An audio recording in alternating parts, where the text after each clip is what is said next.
can let me strengthen Yes. your idea. Yes, I'm sorry. This is a brilliant, a discovery, and the root cause of our physics. So now people would say, how do you know electron? How can we get the electron wrong? Entire modern technology is built on electrons, right? So that's why all the interpretations are needed to be rewritten.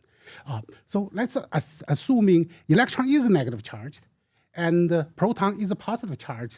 Now, what happens if we split electron into two halves? Hypothetically split, geometrically split. What do we get? Two negative charge particles? Two negative charge particles that come together and make Can a positive. we put the two negative charge particles together? No. Negative things are always going to push each other away. They're always going to push. They're always